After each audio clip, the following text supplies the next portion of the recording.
Mother christened me Harold James Allie, and particularly I'm the eldest of four.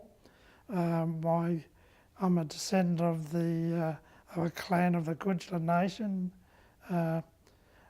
Charters House, for those that aren't familiar, is about 84 or 120 kilometres west of Townsville. So it was where I grew up, and Charters Towers was a very big military base, and particularly when the Americans had an airfield there, they employed the Aboriginal community, particularly my mother, who was very immaculate liner, particularly relying on uniforms in those early days. But it was an opportunity and for them to sort of have a little bit of extra income coming into the house.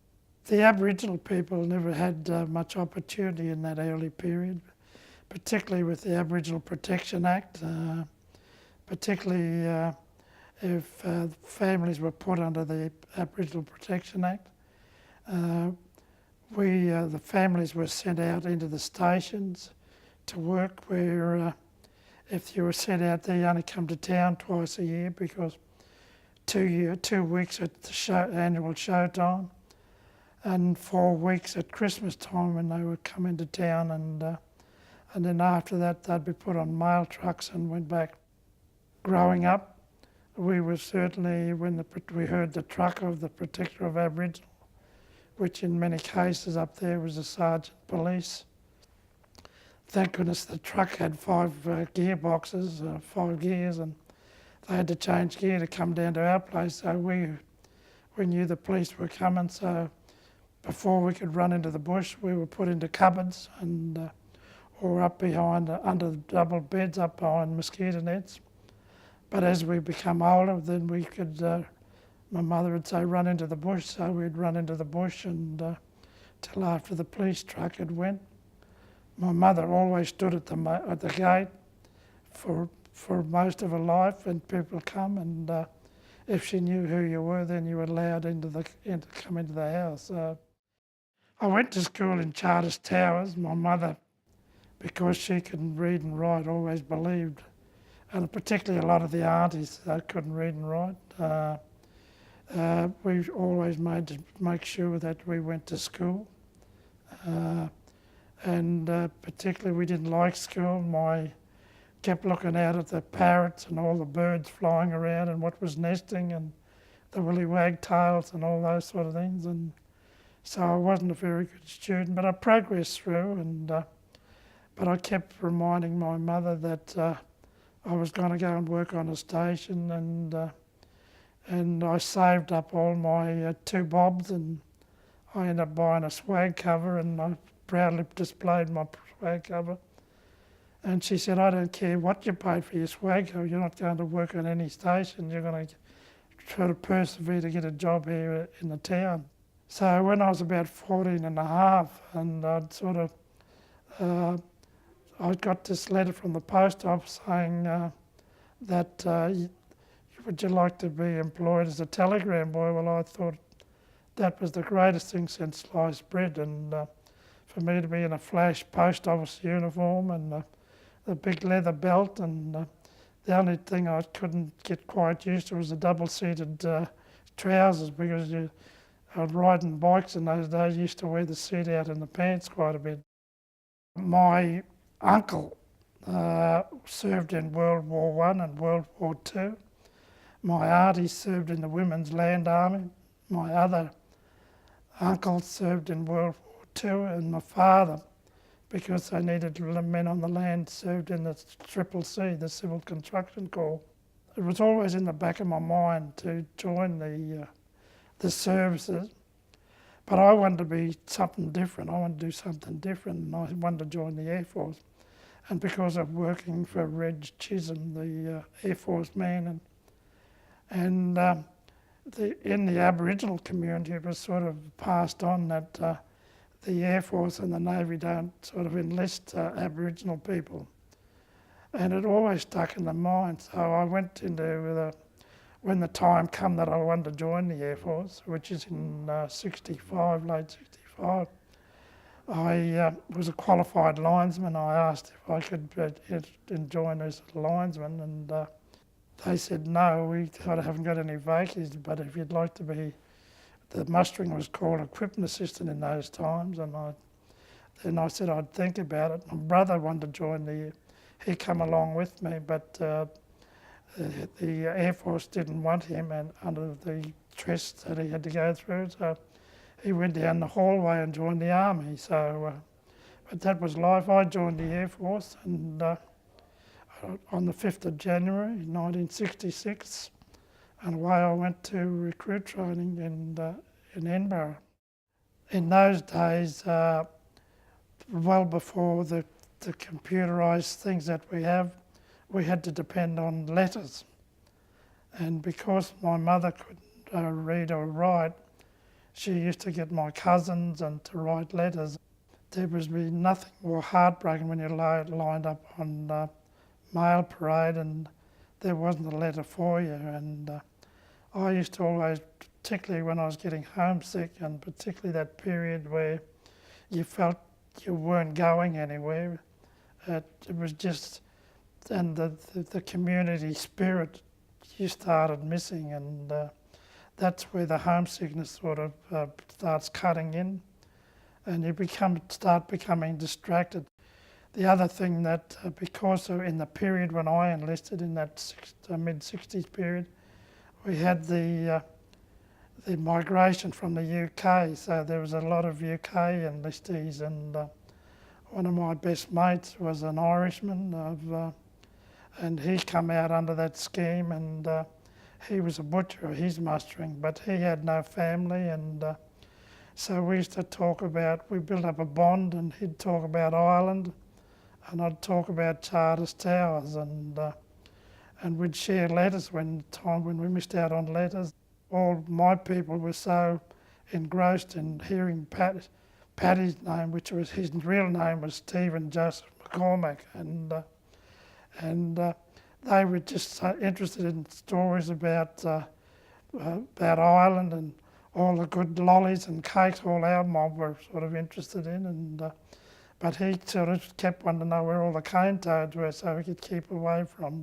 But the bond that he built by him coming up to Charters Towers was lovely, and the sad loss was when we lost him, but I used to always ring him for St Patrick's Day, and that's a mateship, and he'd always ring me on other occasions, particularly if it was sort of Indigenous, particularly Aboriginal Torres Strait Islander sort of involvement things.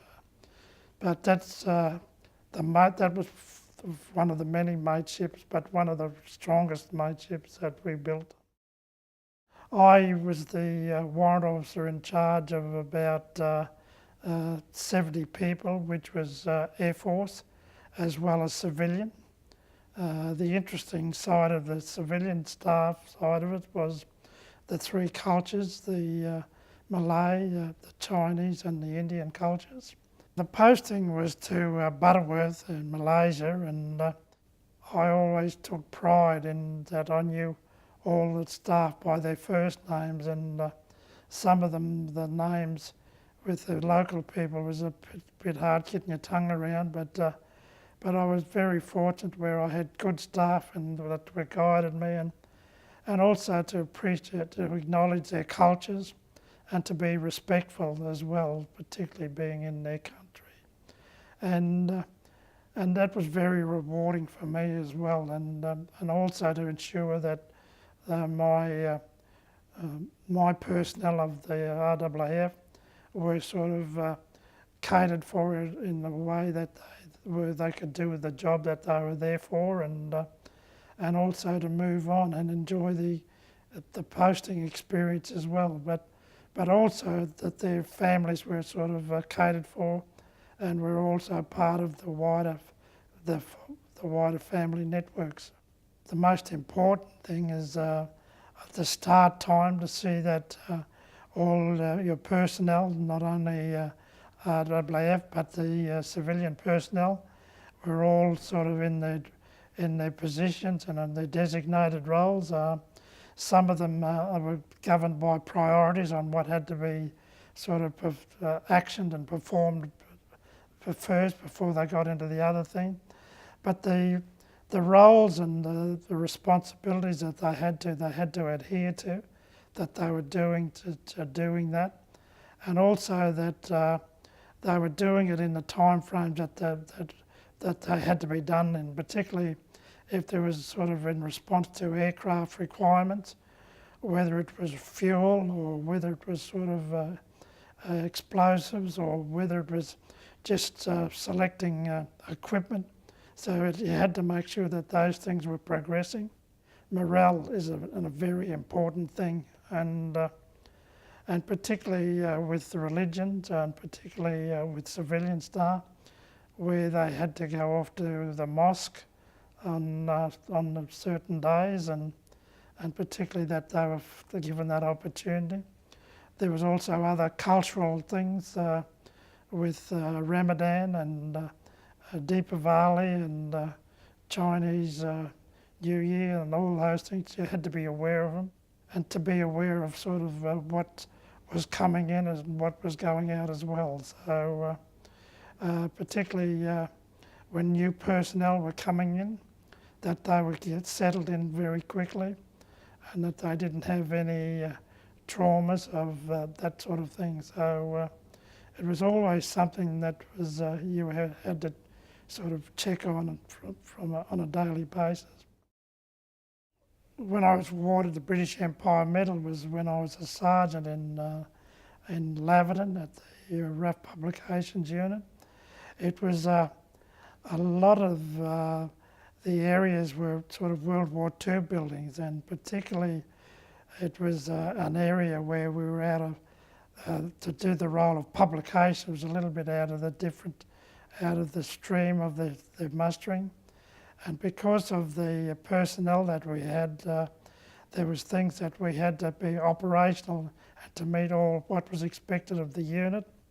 And over the period that I was there, that we made tremendous inroads into that thing, and that's where I was sort of recommended for the British Empire Medal at that stage, which was a huge thing for me to be given that honour, and I can never forget that. That sort of put in place for me in my later roles, and of where you have to ensure that people are enjoying what they're doing and particularly proud of what they're doing, and particularly if you're ensuring that they're given that every opportunity, that will come back to you. And that's what's happened over the years, where airmen and airwomen have worked under my jurisdiction and everything, given me a huge sort of thing to say that I was extremely a good warrant officer or whatever senior NTO that nurtured them in every way and things like that for them to achieve what they had to do and reach the ranks of being promoted and all those sort of things.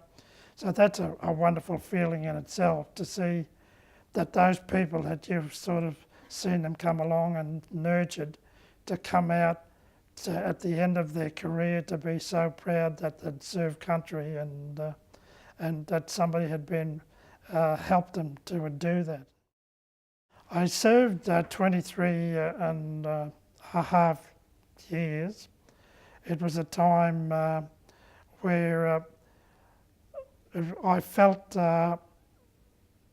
my two sons sort of said that if I was to be posted again, that they wouldn't come. And my two sons had been my family and still are today. And my wife had supported me in so many ways, and it was a time where I felt that it was for me to give something back to them.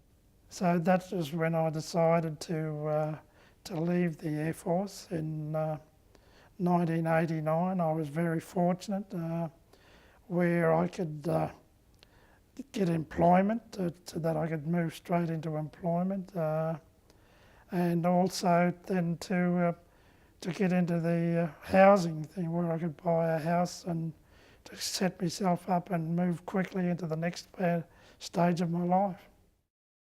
the Chester Hill RSL was the closest RSL to where we were. Oh, there was another one there, Bass Hill and things like that. But the various RSLs come down to the sergeant's mess and sort of encourage us to sort of come up and into the RSL and join in, and also to become a member. So I became a member of the RSL in those early days. Back in that period, there was a lot of World War II veterans and Korean vets and things like that, and also there was a filtering of the Vietnam veterans as well. So, but the RSLs were certainly a very progressive and moving forward organisation at that time. Where it started and where my involvement was through the Aboriginal and Torres Strait Islander Veterans Services Association. And with that set up various state organisations, particularly in remote and rural New South Wales, where certain RSLs wouldn't allow Aboriginal servicemen to come into the RSLs. So that's why the Aboriginal and Torres Strait Islander Veterans Services Association sort of come out into their own, where Aboriginal and Torres Strait Islander servicemen and women felt that they had an organisation that they could join. So with that, then that sort of moved sideways to sort of, as they got stronger in the numbers, and particularly that's where a lot of them didn't sort of get highly involved with the RSLs in those earlier periods. We've been plugging away over the years to encourage them to sort of become members, because it opens up other opportunities for them. But particularly in the rural and remote areas, it's sort of still not the case as much as what it is in the southern areas or the bigger capital areas. Each state is different. Over time, we've kept in contact and what each other's doing. There's some of those organisations have now created memorials in different areas, and particularly like here in Sydney, the organisations have got where there's a memorial to recognise or memorial artwork to recognise their contribution.